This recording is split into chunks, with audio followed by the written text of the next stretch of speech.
નમસ્કાર સુરત મહાનગરપાલિકાના 2 કોર્પોરેટર વિરુદ્ધ 10 લાખ રૂપિયાની લાંચ માંગણી મામલે આપના કોર્પોરેટર વિપુલ સુહાગિયાને નામદાર કોર્ટમાં લાવવામાં આવ્યા હતા। કોર્ટમાં આમ આદમી પાર્ટીના નેતા અને વકીલ ગોપાલ ઇટાલિયા પણ આવી પહોંચ્યા હતા। એસીબી દ્વારા આરોપીની પૂછતાછ માટે 5 દિવસના રિમાન્ડની માંગણી કરવામાં આવી હતી। દલીલ સાંભળ્યા બાદ કોર્ટે રિમાન્ડના મંજૂર કર્યા છે। નામદાર કોર્ટ દ્વારા આરોપી કોર્પોરેટરને જ્યુડિશિયલ કસ્ટડીમાં મોકલી આપવામાં આવ્યા છે। વધુમાં કોર્ટે પોલીસ પાસે ખુલાસો પણ માંગ્યો છે। ગુજરાતની એન્ટી કરપ્શન બ્યુરો ખૂબ સારું કામ કરે છે। ભ્રષ્ટાચાર વિરોધમાં ખૂબ સારી કામગીરી એસીબી કરે છે।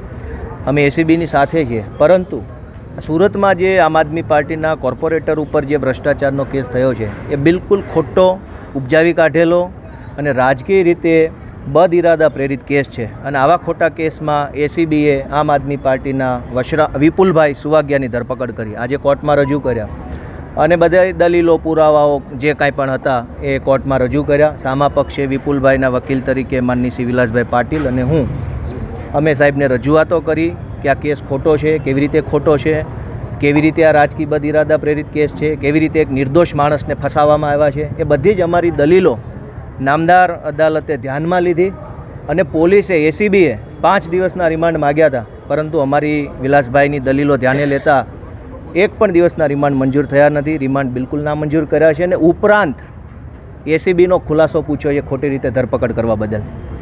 આ સૌથી મોટી પહેલી સફળતા કહો કે ન્યાયની જીત કહી શકાય। ખોટી રીતે ભ્રષ્ટાચારના કેસમાં એક નિર્દોષ માણસને ફસાવીને જે પોલીસે ધરપકડ કરી હતી, એ ધરપકડ કેમ કરી એનો ખુલાસો પૂછ્યો છે એસીબીને। કોર્ટે 10 દિવસમાં ખુલાસો રજૂ કરો કે આ શું તમે કરીને આવ્યા છો।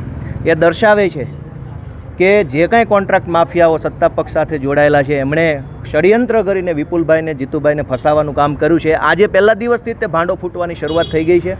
આગળના દિવસોમાં પણ ન્યાયની અદાલતમાં ભાંડો ફૂટશે રાજકારી રીતે દ્વેષથી કરેલી એફઆઈઆરનો, અને ન્યાય મળશે એવો અમને પૂરો વિશ્વાસ છે। એમણે એવા 5 મુદ્દા રજૂ કર્યા હતા કે આ ભાઈએ લાંચ માગી છે, તો કેવા ઈરાદાથી માગી છે, આ ભાઈ સાથે બીજા કોણ કોણ હતા એની તપાસ કરવી છે, આ જે જગ્યાએ ઘટના બની લાંચ માગવાની એ ઘટનાએ જઈને તપાસ કરવી છે। આવા બધા ક્ષુલ્લક પ્રકારના મુદ્દાઓ અમે દલીલ રજૂ કરી કે જે ઘટનાએ કહેવાતી લાંચ માગવાનો કથિત આરોપ છે એ જગ્યા જ સરકારી છે, સરકારની માલિકીની જગ્યા છે, તમારે કરવી હોય એટલી તપાસ કરો। એમાં આરોપીને શું કામ તમારે રિમાન્ડમાં લેવો છે અને માનસિક ટોર્ચર આપવું છે?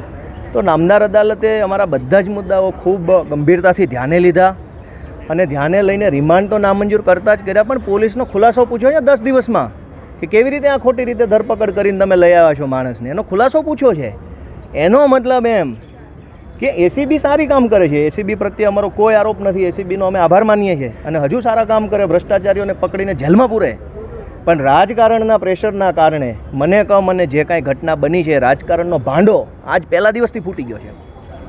જીતેન્દ્રભાઈ હમણાં સુધી એના ઘરે હતા, સવારે હું ગયો ત્યારે બેઠા હતા, પછી હમણાં ક્યાં ગયા એ મને બહુ એની જાણકારી છે નહીં।